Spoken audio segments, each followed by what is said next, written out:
Good morning and welcome to the Real Life Podcast. I am your host, Marcus Moore, here at Real Life Academy. For those that don't know, Real Life Academy is the first ever technology-based personal development platform that targets mental health and social adaptability. And we do this by analyzing your unique environment and then engaging you with personalized course content that builds on those areas of opportunity, all with the goal of developing a better you along the way. And as always, you can find out more by visiting reallifeacademy.com today. Now, before we jump into today's topic, I would like you to think about your favorite movie. Now, this movie can be anything you want it to be, any genre, any language, it doesn't matter. Now, I want you to think about what makes that movie so great. To you, of course. Maybe it's the characters. Is it the way that the movie's filmed? Is it the backstory? Is it the characters or their backstory? Whatever it is about that movie that makes it so special for you, I just want you to think about it for a minute. Great. Now, take that movie and everything you love about it, and I want you to think about how many people in the world like the same movie that you do for the same reasons that you do.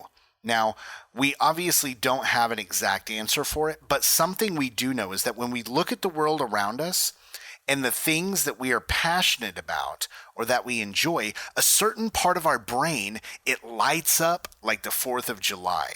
Now, let me tell you, it's a very magical experience. And today, we're going to learn about not only what makes us feel passion, but also how it can help us achieve our purpose. Here on episode 5 of the Real Life Podcast, Finding Your Path to Purpose. For those of you who've been listening for the past month, you might remember that we have a specific part of the brain that's responsible for managing emotions, reactive behavior, pattern recognition, memories, and a host of other emotional bits of data that we referred to as, do you remember what it's called? That's right, the limbic system. So, earlier, we were talking about a part of the brain that lights up when we feel a strong passion for something. Now, this part of the brain is called the hypothalamus, and it works in a really cool way. What it does is it regulates a variety of emotional data. Most importantly, is that it regulates the way we experience our desires and pleasure, right? So the reason we enjoy soda, junk food, reality television, whatever your vice is, it's due largely in part to this small part of the brain. Now, the hypothalamus is working 24 hours a day, 7 days a week, night and day, to produce the hormones and chemicals that keep your body in a state of homeostasis, or easily put, to keep your body equalized. Think of this like the thermostat in your house.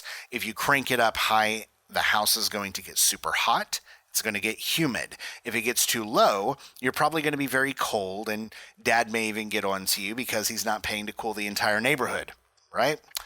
Well, whenever there is an imbalance of chemicals, people can experience a variety of biological disorders, right? This can range from mental illness, physiological issues like shakes, tremors, speech impairment, a whole host of other things.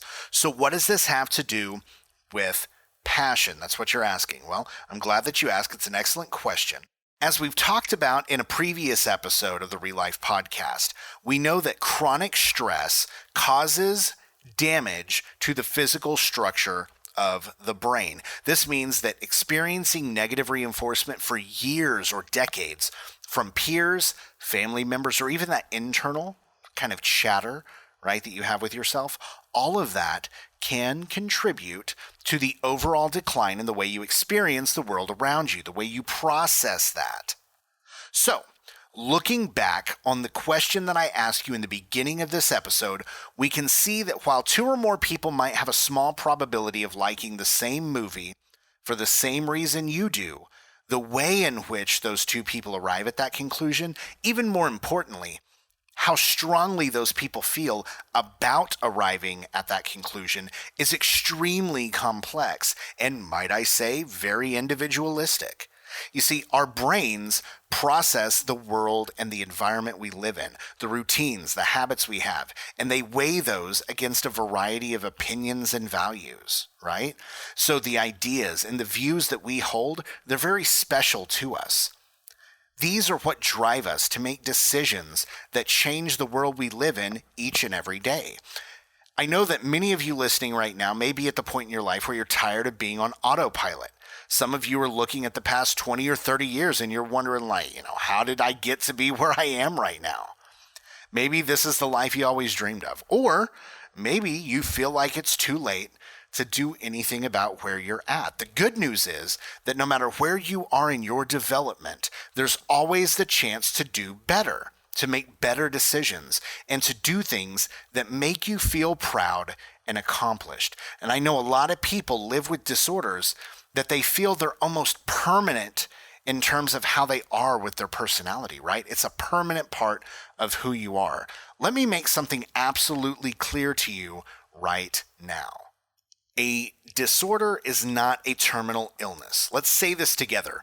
My disorder is not a terminal illness. Good job. So a disorder is defined as a state of confusion. I like to tell my clients that disorders are like having multiple laundry baskets for socks, shirts, pants, and underwear. You know where everything's supposed to go, but you never put them in the right basket, and instead you leave a pile of clothes on the floor to have to sort through at the end of the day. Sometimes we just need to go and have someone remind us where they're supposed to go until we build that habit for ourselves. If that sounds like you, head over to RealLifeAcademy.com. Schedule the intake assessment. It's absolutely free of charge. Let us set you up with the coach. They're going to help you stay on task and build those important habits. Listen, you are capable of incredible change, but it has to start with you. Your change has to start with you. No one is perfect, but everyone is capable of progress. My name is Marcus Moore. I want to thank you for taking the time to be here with me today on the Real Life Podcast. Until next time.